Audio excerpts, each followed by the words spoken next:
¿Escuchan bien? Sí, doctor, se escucha bien. Perfecto. Vamos a iniciar el tema asignado para esta fecha, que es hiperplasia prostática benigna. Pues siempre indicando y recalcando que esta patología es la más prevalente dentro de la especialidad.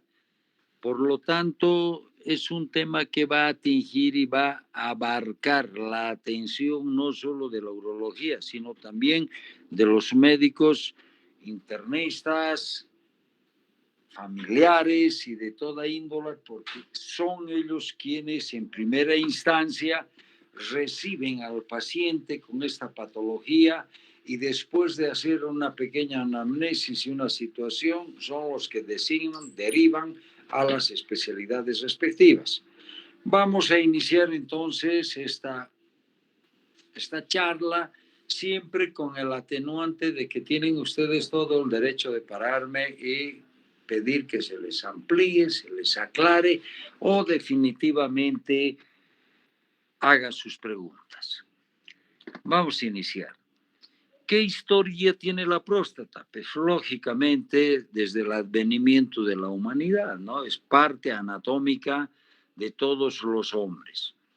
El nombre de próstata deriva del griego pro, que significa antes, y vistanaí y hacer, quiere decir está ahí delante, está ahí. Eso es lo que significa. Por lo tanto, 300 años antes de Cristo se la denominaba como carnosidades. Siempre ha habido el hombre y sus características por el afán de la aventura y la exploración ya se daban cuenta de que definitivamente había ahí algo. Por lo tanto, lo llamaban carnosidades antes de llegar a la vejiga. ¿Qué concepto se tiene de una hiperplasia? Es el aumento del tamaño prostático. Se debe a un aumento del número celular y o una disminución de la apoptosis. ¿Qué quiere decir esto? Que definitivamente todo el estrato en las prácticas se les explicaba a sus compañeros de que de la próstata son asinos glandulares, es una glándula asinar y que tiene un sostén de soporte, un esqueleto que es músculo y de tejido. Por lo tanto, es hiperplasia el aumento, el aumento de las glándulas. Hipertrofia es cuando el músculo se hipertrofia. Esto que quiere claro, la hiperplasia es el aumento del número de glándulas. La hipertrofia es el número o el aumento, del tamaño.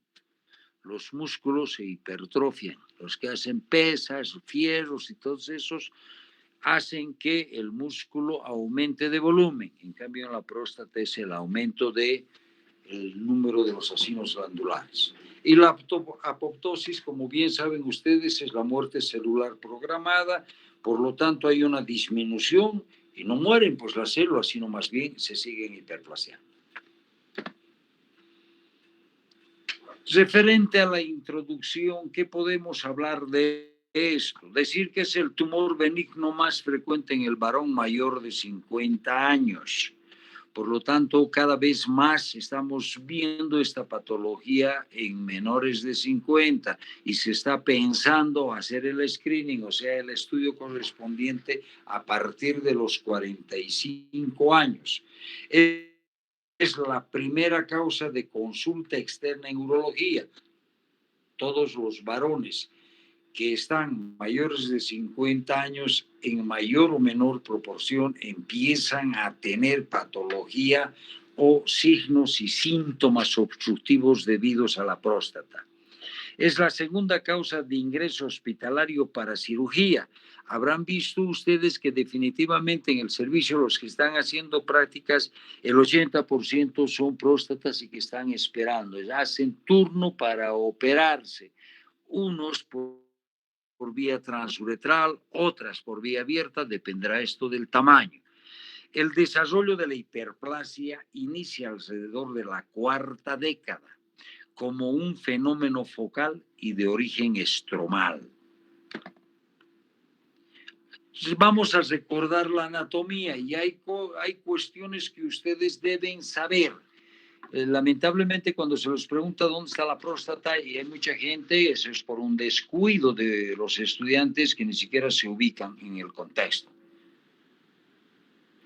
Es un órgano fibromuscular. Les hemos dicho que el estrato, el esqueleto de la próstata es estroma y músculo.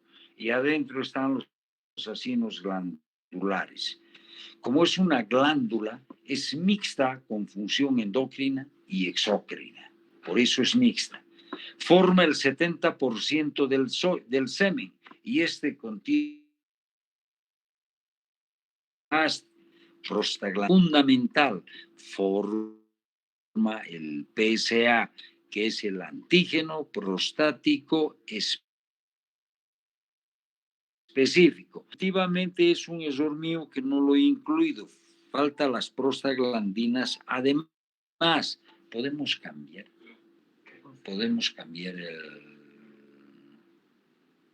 el pendrive. Sí, este minuto. Sácame el pendrive. Perdón a los alumnos, un minutito.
Doctor, está con su micrófono apagado.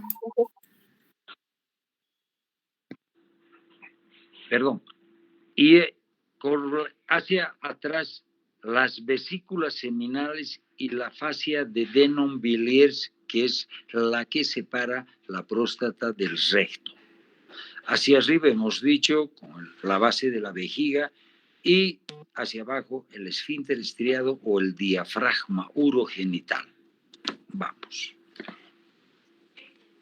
Más o menos para tener una somera idea de lo que significa y puede hacer. Este es un preparado de anatomía patológica donde podemos ver la gran hipertrofia del detrusor que ocasiona por el obstáculo distal que es la próstata. Esta es la uretra membranosa y ahí está en el cuello de la vejiga ubicado la próstata con una oclusión total y absoluta y este es el resultado a la larga de lo que va a ser el proceso obstructivo por la próstata.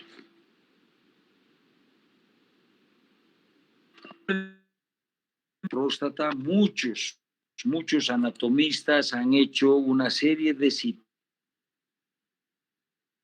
situaciones y de zonas patológico bien definido. Por lo tanto, nosotros vamos a regir esta subdivisión de la próstata que la ha propuesto el ANIL. Por lo tanto, la divide en una zona periférica que abarca el 70%. Fundamental es donde el dedo alcanza en la cara posterior. La zona central es donde y habitualmente asienta la hiperplasia prostática. La zona periprostática, que es la más pequeña y no tiene glándulas, y la zona de asiento es el asiento fundamental de la hiperplasia benigna de la próstata. Ahí vemos, si se ubican, la zona central es la fibromuscular, la B, ¿ya? La zona de transición, la C, que está alrededor de la uretra, la zona periférica, la D, que es la más amplia y el asiento de los adenocarcinomas, y la región que está marcada como la E es la región de la glándula periuretral, la zona de transición. Igual, las zonas de McNeil, ahora las zonificas desde un proceso. La periférica, la anterior, la central y la de transición. Esto es para que tengan. Es una glándula anatómicamente muy bien situada detrás de la sínfisis del pubis, y lo que hace difícil y complicada su abordaje quirúrgico. Por eso es la cirugía que más sangra y más complicaciones pudiera eventualmente tener. La irrigación está dada por las arterias, la vesical inferior, la hemorroidal media y la pudenda interna. Esto que quede claro. Aquí tenemos con su rama vesicopustática la vesical inferior. Viene a las uretrales y a la vesicoprostático superficial. Vamos. Esto simplemente les damos a conocer porque es imprescindible que ustedes sepan, juntamente, igual, ven en el contexto ya más anatómico, más descriptivo y topográfico, la distribución de esta irrigación. Igual el drenaje venoso, el plexo periprostático, la vena hemorroidal media, vesical inferior y la dorsal profunda. Son las que van a alimentar el drenaje venoso. Todas van a la vena hipogástrica. Desde el punto de vista siempre de estas divisiones, nos interesa fundamentalmente el drenaje linfático porque es aquí donde nosotros vamos a ubicarnos y vamos a definitivamente establecer el avance de un cáncer de próstata. No se olviden que el cáncer de próstata es la patología más frecuente. La estadística mundial simplemente nos separa de unos cuantos números en relación a pulmón y colon que nos gana Estados Unidos. En Cochabamba, nosotros como cáncer de próstata estamos después del cáncer cérvico-uterino en las mujeres. Por lo tanto, va a ser alta la incidencia. Eso lo vamos a ver cuando se lleve cáncer de próstata. Fundamentalmente nos interesa a nosotros los ganglios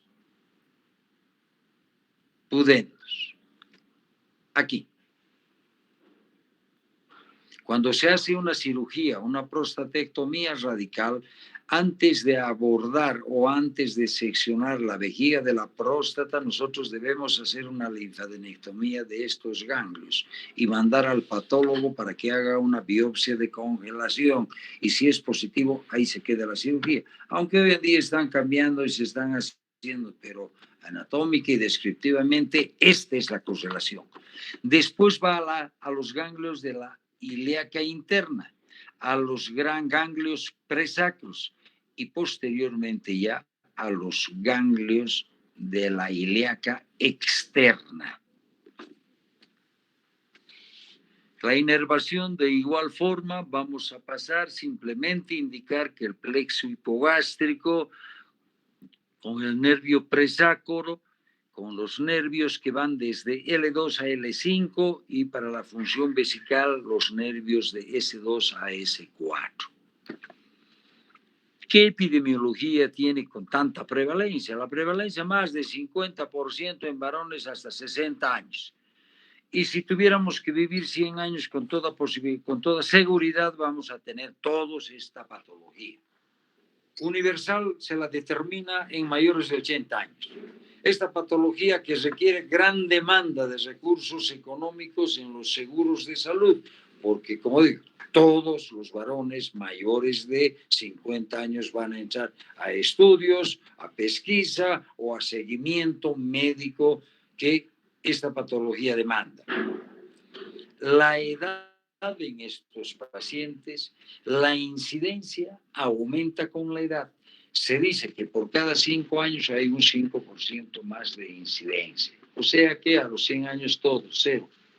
Nadie se salva. La raza. Entonces la edad, la raza son la que determinan mayor incidencia. No las vamos a llamar factores de riesgo, sino mayor o menor incidencia en su presentación. Los asiáticos, fundamentalmente de donde se tienen estudios claros y concretos, son en los japoneses. Parece atribuyen ellos a la dieta porque no tienen mucha patología prostática. En cambio, porque consumen más betacarotenos y carne de pescado, que tiene... ¿Qué cosa tiene la carne de pescado? El omega. Esto. ¿Lo ve? Sí. No te duermas, Luchita. Hay mayor incidencia en la gente occidental porque consume más leche, grasa y derivados de estos por su mayor cantidad en calcio. Tenemos que entender que solo son atribuciones estadísticas. Nosotros nos quedamos y somos muy carne y nos quedamos aquí.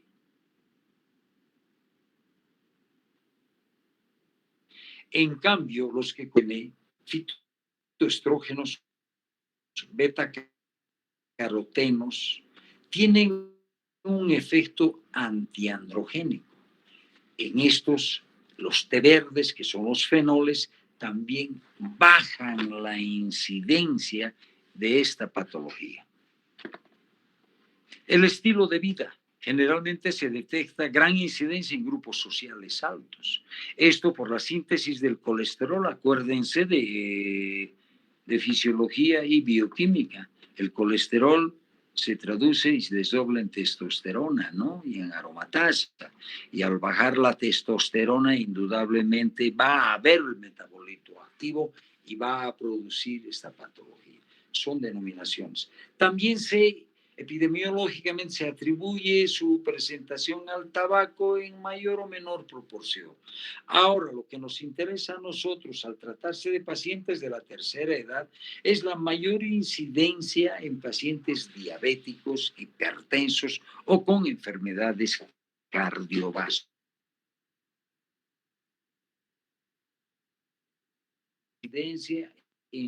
Porque aumentan los estrógenos.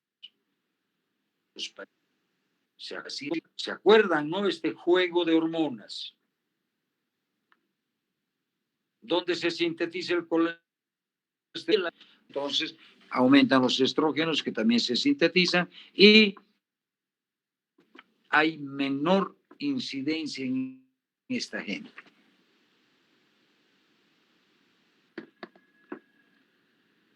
¿A qué se atribuye? ¿Por qué crece? Atribuyen 5 teorías. La primera teoría es la hipótesis de hidrotestosterona y edad. Aumenta el nivel en mayores de 40 años. ¿Sí? ¿Está claro esto? Siempre esto el caballo de batalla. Es un poquito confuso porque a momentos parecería que nos contradecimos. Hay un desequilibrio estrógeno-testosterona, por lo que les he dicho de antes. Por lo tanto, hay una conversión de estrógenos en testosterona. En mayor o menor proporción, las mujeres hombres tenemos en mínima proporción estrógenos. Entonces, si esto situación endocrinológica indudablemente va a favorecer al desequilibrio estrógeno-testosterona. La tercera teoría es la interacción del epitelio con el estroma. Hay una pérdida del control de la proliferación celular. Las células basales proliferan más. Hay una reducción de la apoptosis, de la muerte celular programada. Por lo tanto, las células viven más y se forman más. Esta es la tercera teoría. La cuarta teoría, al reducirse la apoptosis, automáticamente no hay, ¿cómo diríamos? Regeneración, cambio celular. Por lo tanto, persisten en doble proporción. Pero la quinta teoría es la que se le está dando mayor importancia. Hay células cúbicas y células planas. A través de estos, con el tiempo y en los estudios que se hacen, se ha visto que definitivamente que se ha visto cilíndricas cúbicas. Por lo tanto, al haber reducción, formarse más células, no morir células, inmediatamente se establece la hiperplasia. Esto es más o menos lo que queremos, lo que les hemos dicho, la interacción epitelio-estroma desde la testosterona a las células epiteliales y a las células del estroma, a las células estromales. Mediante la 5-alfa reductasa bloquea la conversión de testosterona en dihidrotestosterona. Y este dihidrotestosterona va a ir directamente a los receptores antiandrogénicos. Por lo tanto, el núcleo celular va a estimularse mal. Lo mismo pasa en el epitelio celular. Los receptores androgénicos estimulan el núcleo y por lo tanto el factor de crecimiento. Por lo tanto, hay mayor crecimiento. Seguimos. Igual, la reducción de la apoptosis, la muerte celular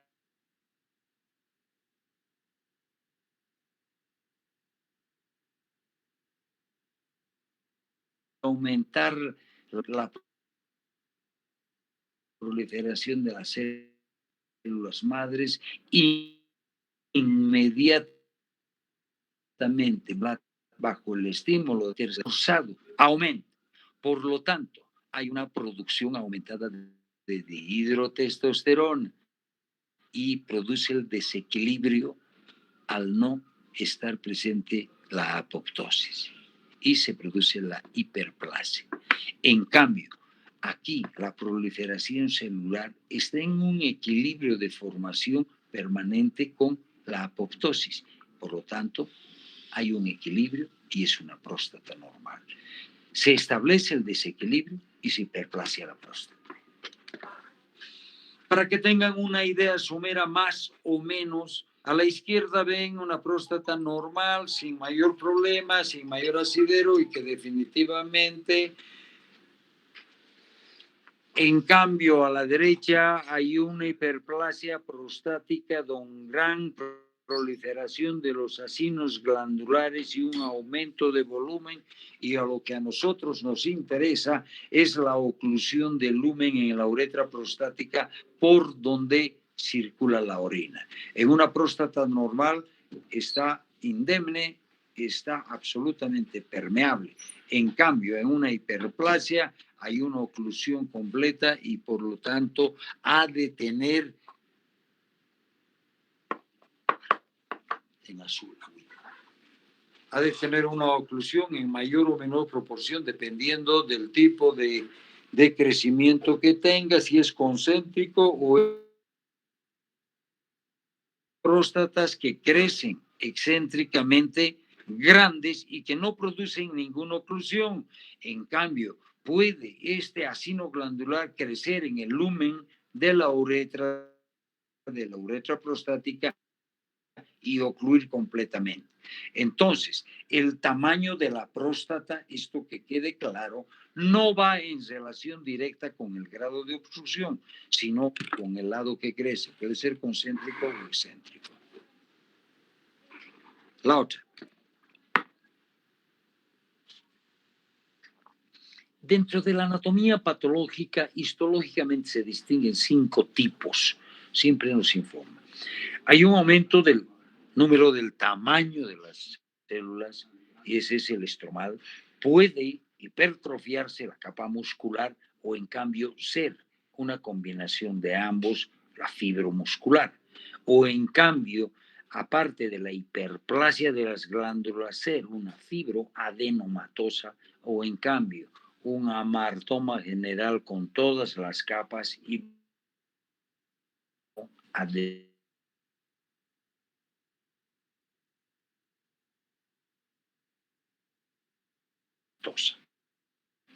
fundamentalmente una patología prostática.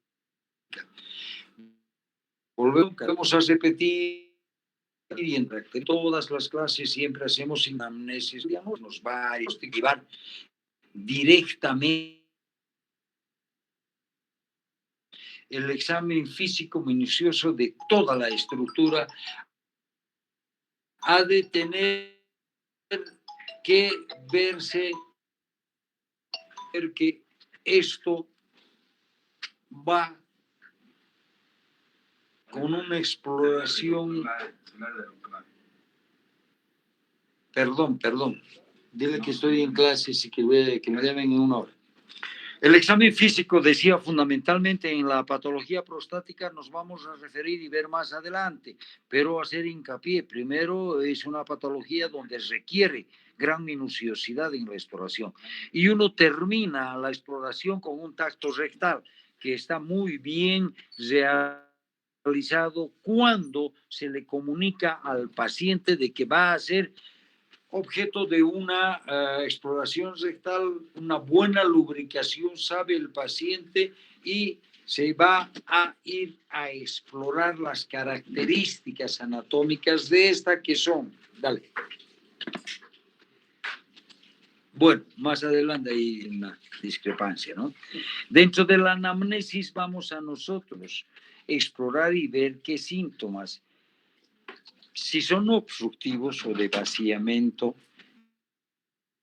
serán una disminución del calibre y fuerza del chorro, retardo en el inicio, que también se llama excitación, cuando después de la micción uno se percata de que hay un goteo terminal y el paciente le dirá en aquella anamnesis que siente que no hay compliance, llaman los americanos, o sea, que no está satisfecho con el vaciamiento de la vejiga y que definitivamente hay una sensación de vaciamiento. O en cambio hay una micción intermitente que tiene que hacer pujos para terminar de vaciar esto. En cambio, los síntomas irritativos o de llenado se traducen como polaquiuria, aumento en el número de micciones, nocturia o nicturia, que es lo mismo, es el número aumentado de micciones durante la noche. La urgencia es cuando uno tiene deseo miccional y no alcanza el baño. Tiene que ir porque si no se orina. Y la incontinencia es cuando se ha establecido esto. Uno tiene el deseo miccional y si no está próximo a un baño, pues moja la ropa. Y lógicamente cuando ya empieza a retener demasiado líquido, o sea, orina, el dolor suprapúbico va a ser de forma permanente. Hay unas tablas definitivamente que es el IPS, lo van a determinar ustedes y todos los que las tablas esas para que tengan y vean. Nosotros los utilizamos más que todo en la consulta privada. ¿Por qué? Porque requiere un índice bastante y el nivel sociocultural de la gente tiene que ser aceptable, ¿no? Encuesta es válida con 7 preguntas que van del 0 al 5 y cuando hay una puntuación menor de 8, la sintomatología debe ser leve o es leve. Cuando va del 8 al 19 es moderada y severa más de 19. Es el cuestionario donde hay preguntas. Lamentablemente, la falta de disponibilidad de tiempo por paciente y el nivel cultural bajo de nuestros pacientes aquí en el hospital nos obligan a pasar por alto esto. ¿Por qué? Porque la mayor parte de la gente que viene aquí implica que viene a solucionar sus problemas, no viene a tratamientos de tipo elongativo o médico. ¿Qué síntomas vamos a nosotros ya en el ardor definitivo? Cuando hay una hiperplasia, vean el círculo rojo donde contiene la zona A, que es obstrucción, más crecimiento, pero no tiene síntomas muy delicados. Por lo tanto, esto es subsidiario de tratamiento médico. En cambio, la zona B, el de la derecha, crecimiento más si tiene síntomas, pero sin obstrucción, que es raro, puede deberse a una patología asociada. En cambio, la zona C, o la zona D, hay síntomas con obstrucción, más crecimiento. Es el tratamiento clásico donde uno induce al paciente a que se opere o a que reciba tratamiento.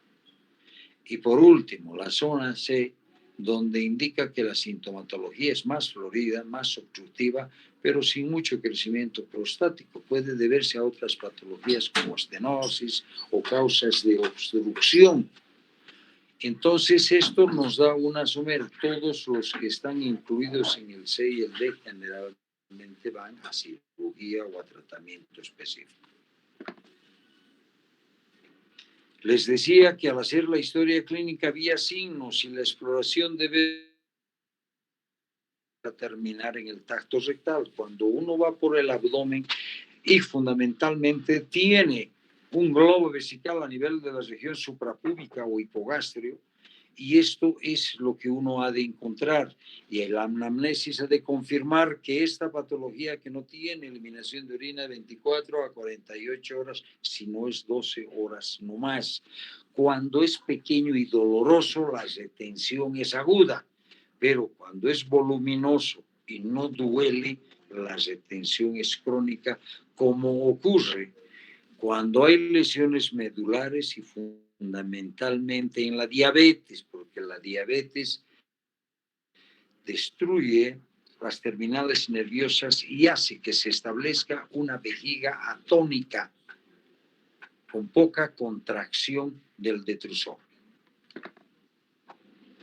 El tacto rectal, como les decía, se termina la exploración física y uno va a determinar si es lisa, si es indolora, si tiene bordes netos, si es elástica, siempre es bilobulada y fundamental determina el tamaño. Cada través de dedo uno calcula en 10 gramos de próstata. Por lo tanto, como es lobulado, si ha calculado por lóbulo 3 traveses de dedo, esa próstata ha de tener 60 gramos. Se ubican, ¿no? Para hacer un buen tacto rectal, como les había adelantado anteriormente, se tiene que conversar y prevenir al paciente que se le va a explorar la próstata. Esta tiene que ser muy bien lubricada y tiene que producir menos dolor y menos angustia en el paciente. Cuando uno hace torpemente, lógicamente, el paciente, la segunda no va a querer más explorarse. Además que en nuestro medio el machismo es imperante, ¿no? Cualquier cosa menos tacto rectal. Sigue, yo estoy tomando agua. Ve, explica. Entonces, para hacer la exploración del tacto rectal hay diferentes posiciones, ¿no? Ustedes tienen que adaptarse a la que ustedes estén más cómodos. Generalmente se utiliza esta en decúbito, ya que el paciente está más cómodo y nosotros podemos evaluar la próstata, ¿no? También se puede hacer en bipedestación, tiene un mejor alcance el dedo y se puede palpar mejor. Es la que mejor exposición al periné le brinda al médico. Está el médico más cómodo. Ya quisiera verlos ustedes que los desnuden en la consulta, ¿no? El paciente los va a mandar a freír espárragos. Entonces baja la ropa interior y el pantalón y lógicamente uno induce que separe las piernas, que respire por la boca, el guante explorador bien lubricado y lógicamente uno abarca casi la totalidad de la próstata. Y uno va preguntando si hay dolor, si hay molestia y sentirá si esa glándula es fibroadenomatosa. Dicen los libros que tiene la misma constitución que el lóbulo nasal. Eso ya lo verán ustedes. Siempre las comparaciones son odiosas. Las otras hemos simplemente como semántica que también se hacen, ¿no? Será en paciente hospitalizado, será en paciente en otras dimensiones. Estamos hablando de consulta externa y la mejor de las posiciones, la bipedestación y la de decúbito con las rodillas flexionadas.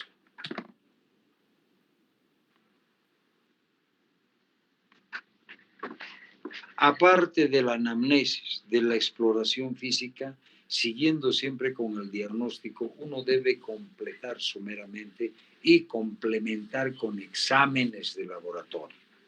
Estos exámenes deben ir desde lo más básico y elemental, que es un general de orina, debe abarcar función renal y nunca se olviden de pedir un PSA. PSA es el antígeno prostático específico, cuyo valor normal es de 0 a 4 nanogramos por mililitro, que es el valor normal.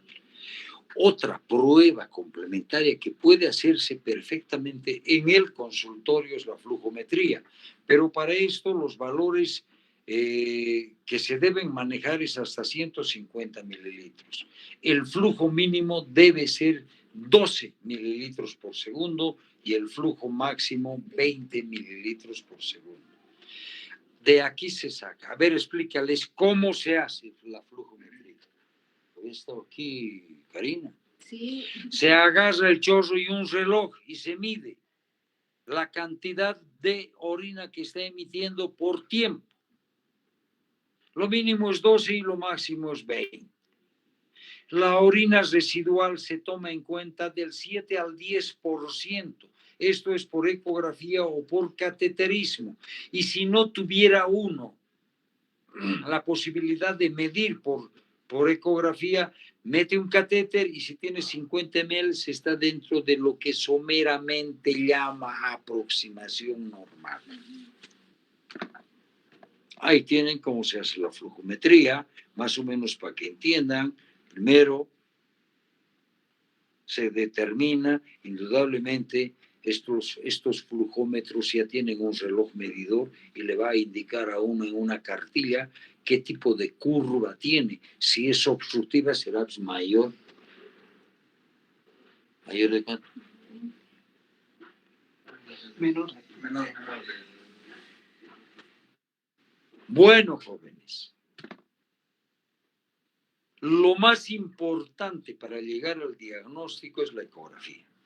Es una prueba que uno lo hace cómodo, rápido y la puede repetir. No es invasiva. Evalúa su tamaño aproximado por la tridimensionalidad de la glándula. Determina el volumen de orina residual de la vejiga. Explora toda la vejiga. No deja excluir si hay un cáncer vesical, una piedra en la vejiga, de acuerdo a lo ISO, ecogenicidad nos dirá si esto es normal o es. Tiene un defecto que es el operador dependiente. Nosotros tenemos todos los días los problemas, para unos son 70, para unos 50, pese a que la máquina calcula y hace todo, ¿no? Simplemente hay que darle las directrices.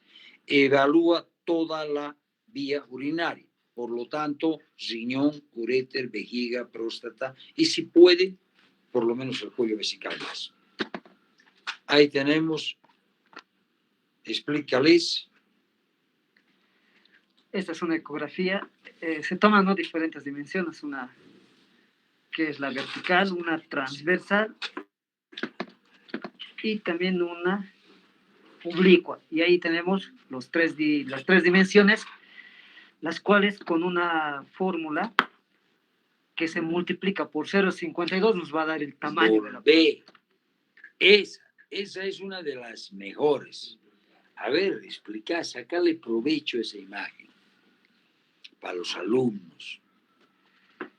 Esta es una próstata grande, nos está diciendo claramente que son 150 gramos, por lo tanto tiene un lóbulo gigante intravesical, ha crecido dentro de la vejiga y como hay una oclusión total del lumen uretral, lógicamente la vejiga debe hacer mayor esfuerzo, por lo tanto hay una franca hipertrofia del detrusor que se traduce en divertículos o pseudodivertículos. Ahí está. Igual, vejiga gruesa, hipertrófica. ¿Cuánto es la vejiga normal? Y entonces es una cosa grande, grotesca. Aquí parecería aparentemente que hay una hiperecogenicidad. Pueden ser cálculos. Y esto es una isoecogenicidad. Aquí hay una heterogénea, hay hipoecogenicidad. Cuando encontramos estas zonas de hipoecogenicidad, indudablemente hay que esperar o sospechar de un tumor. Venga. Y bueno, se puede observar los dos lóbulos, ¿no?, que está teniendo la próstata. Esta imagen lo que más nos explica son los dos lóbulos laterales, causa de la oclusión intestinal. Explícales que el negro es orín, el negro es líquido en la ecografía. Igual, hay una vejiga gruesa con gran hipertrofia de la musculatura, por lo tanto es valedera, es buena imagen. Aquí, ¿qué cosa? Igual un lóbulo intravesical. Aquí se puede ver, ¿no?, la sonda, el balón de la sonda. Igual, vejiga gruesa. Lóbulo intravesical casi en su totalidad. Estas son las que responden mal al tratamiento.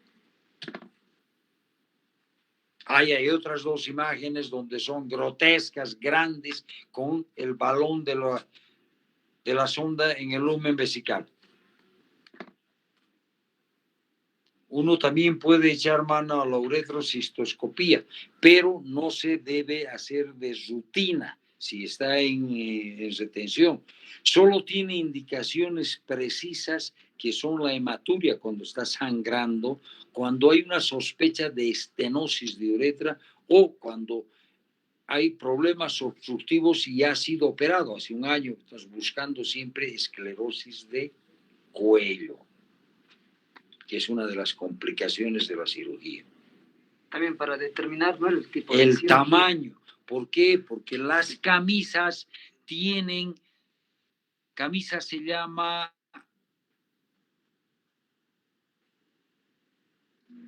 al material más externo del cistoscopio. Ya vienen graduadas de centímetro en centímetro. Entonces uno pone en el borde de la vejiga y en el verum montanum y eso mide. Si son 3 centímetros será aproximadamente ¿cuánto? Entonces, nos ayuda a determinar. Y eso es lo que se ve, la imagen de la derecha, es eso la cistoscopía.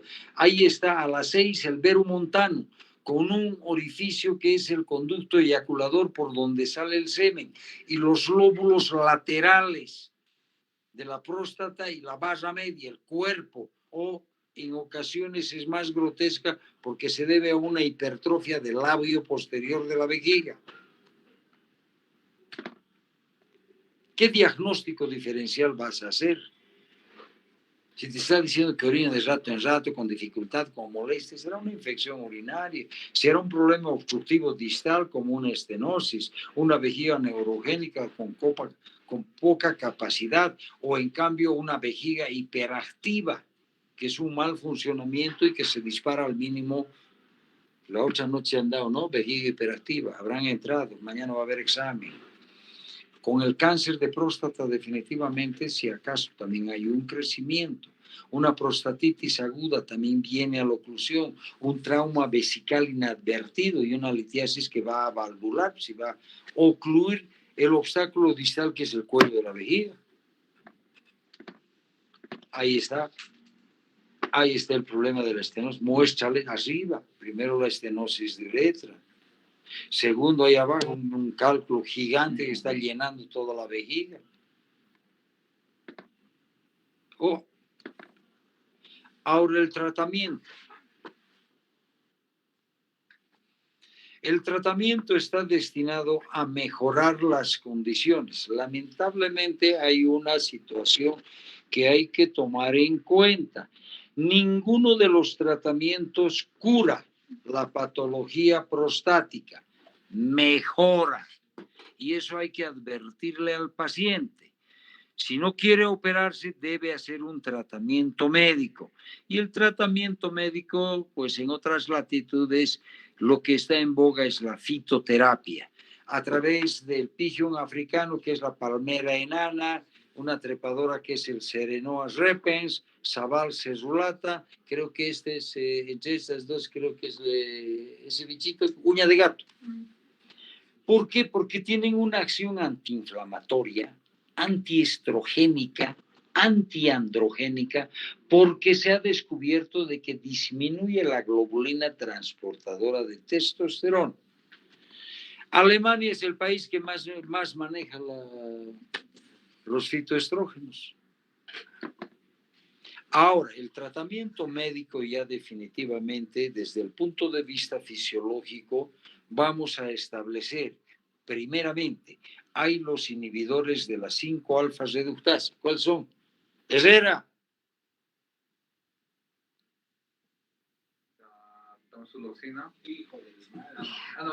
Ahí quedaremos, papito, ahí quedaremos.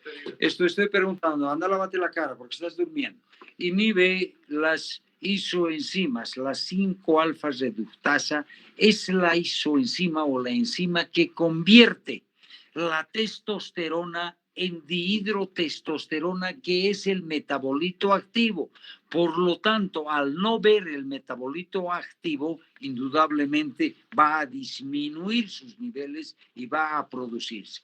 Hay los inhibidores de tipo 1 y de tipo 2. El finasteride es lo que más hay en el medio. Ya, la 5-alfa-reductasa se llama en el medio finasteride, que tiene un efecto bloqueante tipo 2.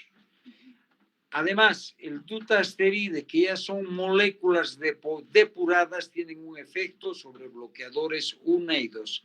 Y la silodosina, que es el último, pero no tenemos en el medio, ¿no? Simplemente, pues por bibliografía nos enteramos que también hay eso.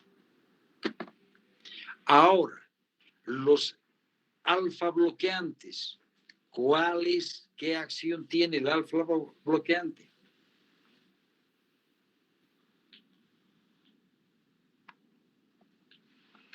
Si fuera alfa estimulante, va a producir contracción, no te produce entonces te produce relajación. Es alfa bloqueante, específico de los receptores alfa 1 y alfa 2.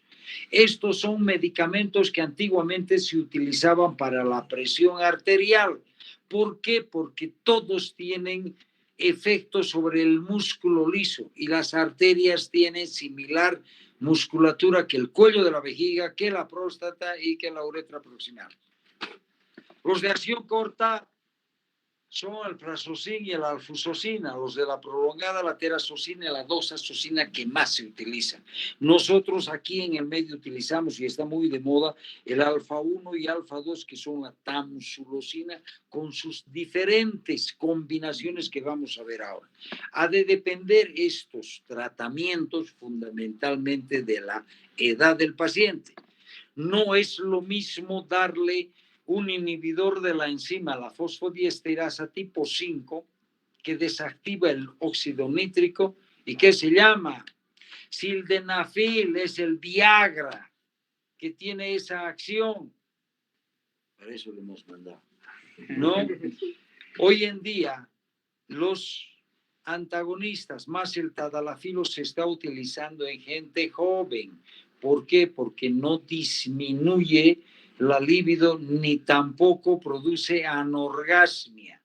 La anorgasmia es la eyaculación lenta si no hay con la vehemencia, porque estás relajando todo el piso de la pelvis. Si tiene una pareja joven, indudablemente le van a aconsejar esto, porque en mayor o menor proporción disminuye en un 25 a 30%. ¿No ve, Marco? Sí, doctor. Esto, ¿sabe? Y además funciona con el estímulo, ¿no? Claro, puta, todos saben. Espero que así sean sensibles cuando se les pregunte. Ahora, los tratamientos combinados están los inhibidores de las 5-alfas reductasa, vienen con la tamsulosina y los bloqueadores, alfa bloqueadores. Mira, todos los tratamientos tienen que ir dirigidos al tipo de paciente y a la edad del mismo. No es lo mismo que ustedes le van a dar a un paciente de 80 años cuando ya está en el epitafio de su vida sexual. Entonces le darán un alfa bloqueante puro. Simplemente recordándole que esto produce hipotensión ortostática y que puede caerse. Por lo tanto, cuando ya se vaya a la cama, que le pongan en la boca la tamsulosina. En mayores. En cambio, la tamsulosina en gente joven debe ir acompañado de las 5-alfa reductasa, de los bloqueantes de la fosfodiesterasa. Esos son el Viagra, el tadalafil, el sildenafil, el odelafil, todas esas cuestiones que ustedes utilizan harto. Vamos. Los antimuscarínicos, especialmente los del subtipo M3, la solufenacina, no hay en Bolivia. Lo que tenemos, ¿cuál es? Ezera. ¿Cuáles son?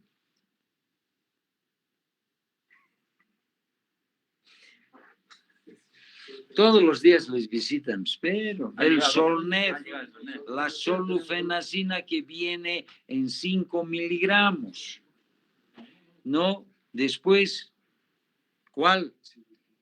El ZTB, oxibutinina, en fin. Y los alfa-bloqueantes selectivos, la tamsulosina. Todos estos pueden ir en combinación. Ahora, ¿cuándo se dice a un hombre que se opere?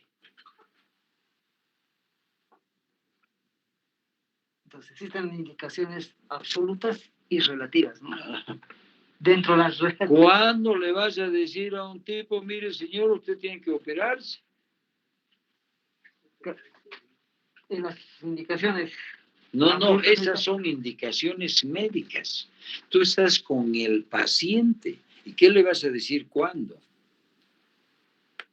Cuando pese al tratamiento, cualquiera sea la índole de tratamiento que está haciendo, el tipo te dice, me levanto 5 veces a orinar. Mi vida sexual a la patada. No duermo bien, por lo tanto he bajado 5, 7 kilos de peso. Entonces le dice, llegó a su final el tratamiento médico, usted va a quirúrgico. Ese es. Ahora, dentro del contexto médico hay indicaciones relativas. Así orine una vez. Venga. Las indicaciones quirúrgicas absolutas. Cuando un paciente presenta hematuria persistente, porque la próstata, no se olviden que está en el cuello de la vejiga. ¿Tantas próstatas ven ustedes en la emergencia? hematurias profusas. Cuando esta patología está llevando a una insuficiencia renal por hidronefrosis o por entorpecer, se absorbe los azoados de la orina a través de la vejiga y sube. ¿Cuántas veces ustedes ponen una sonda, esperamos 30 días, mejora la función renal y recién se opera? Estas son las indicaciones. Cuando hay una piedra grande, ¿qué cosa van a hacer? Nunca van a erradicar la infección si no quitan la causa. Y eso es infección recurrente, permanente. O cuando está pasando ahí, como tienes la fotografía, muéstrales cuando hay esto, una hidronefrosis moderado, severa, eso va sin ninguna objeción ni discusión a cirugía. Ahora, los tratamientos quirúrgicos están destinados fundamentalmente a indicación y técnica, dependiendo del tamaño y la morfología. No se van a meter a hacer una resección con esa glándula que el 100% está dentro de la vejiga, que tiene un lóbulo grande intravesical, porque no van a ver los meatos. La camisa va a entrar directo a la cúpula, al techo de la vejiga, y nunca, a no ser de que tengan un lente de 76 grados. Es como si tú entras a una puerta y no puedes ver con la nuca. Esas las situaciones. Indudablemente en el exterior y en nuestro medio, como son medianas y pequeñas, la resección transuretral es hoy por hoy considerada como el gold estándar y definitivo.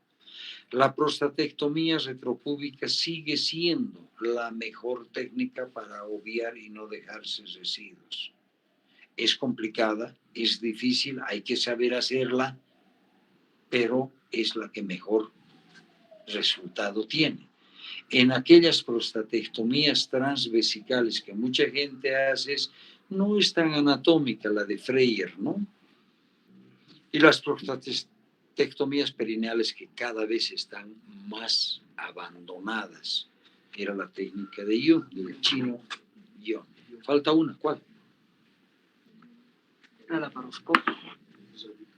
Radical. La radical, que se lo va a abordar y se lo va a hablar en cáncer de próstata. Estamos hablando de hiperplasia ahora. La resección transuretral de próstata, explícales cómo es. En la resección transuretral se utiliza, ¿no?, un resectoscopio, ¿no?, el cual va a tener esta asa. Es una asa de tungsteno de alta energía, por lo tanto corta y coagula. ¿Ya? Y tú no tienes que aprender a resecarla, todo es difícil, no es fácil. Por ejemplo, nosotros ampliamos el cuello de la vejiga. Hay una relación bien clara entre esto y esto que ya está resecado. ¿Por qué? Porque tienes que llevarte parte del cuello de la vejiga, porque si no va a ser esclerosis. Y tienes que llevar toda la glándula hasta verificar las fibras circulares de la cápsula prostática. Entonces, el postoperatorio, cuando sale bien las cosas, es relativamente cómodo para el paciente, no duele porque no hay herida, y bueno, a los 3-4 días está en condiciones de retornar a su vida normal. Es eso, así se corta. Vamos a explicarles. Lo que les ha explicado, ¿no, doctor Lara? Aquí está, entra, enlaza, se reseca. Aquí más o menos están viendo una foto ya del monitor, cómo se ve la próstata y cómo se va resecando, ¿no? Los que tienen suerte en la práctica están ingresando a ver, porque se opera a través de un monitor, una pantalla, y uno ve, tiene la ventaja de que amplía la imagen y además es mejor operar porque siempre se empaña y todo eso. Hay muchas técnicas para esto, simplemente lo que quiero que conozcan es que este asa corta y coagula y saca pedazo por pedazo la próstata, hasta que uno llega a un lugar donde las fibras se ven en forma circular.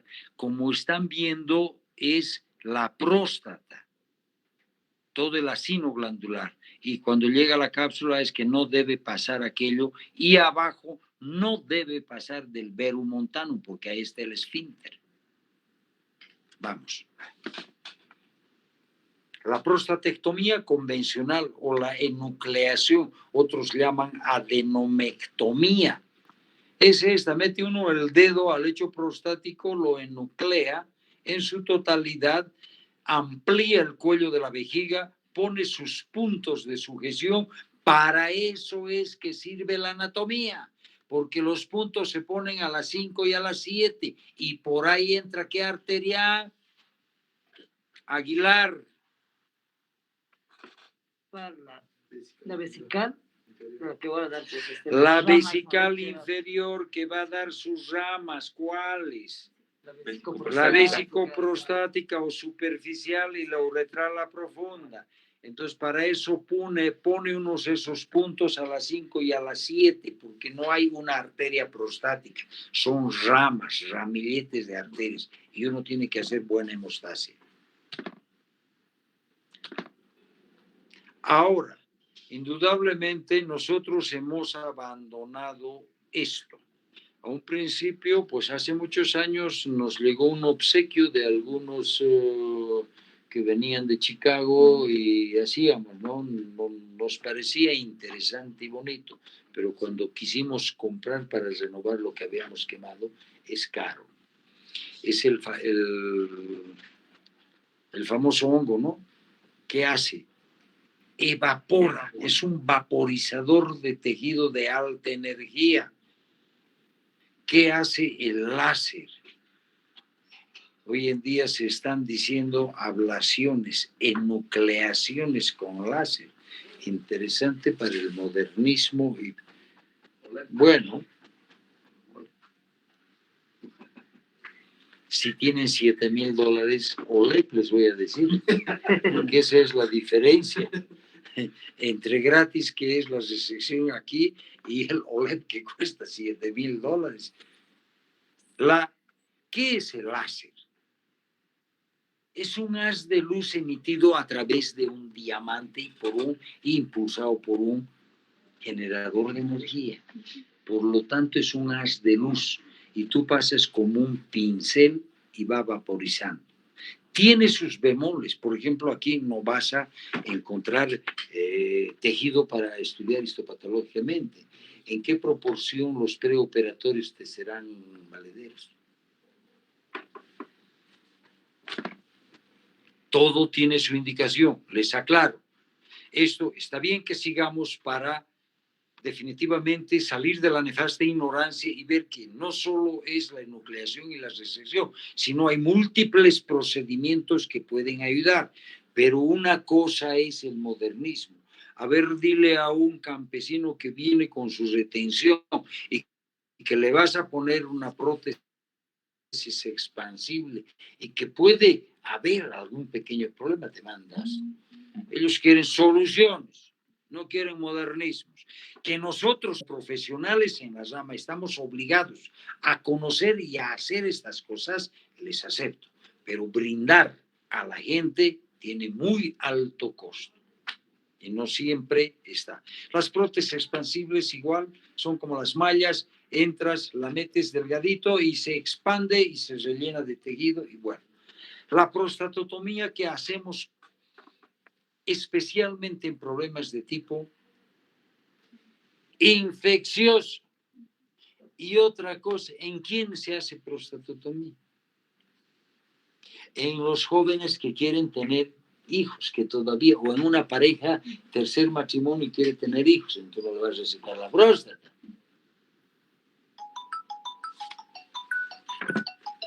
Vamos, la termoterapia. Ahora, ¿qué complicaciones tienen todos estos procedimientos?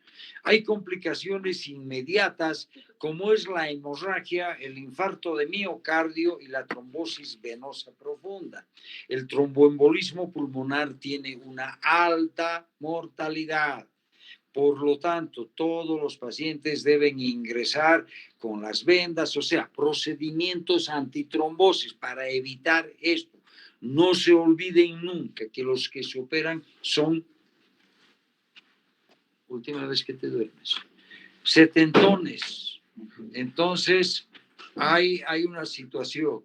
Vamos, las mediatas.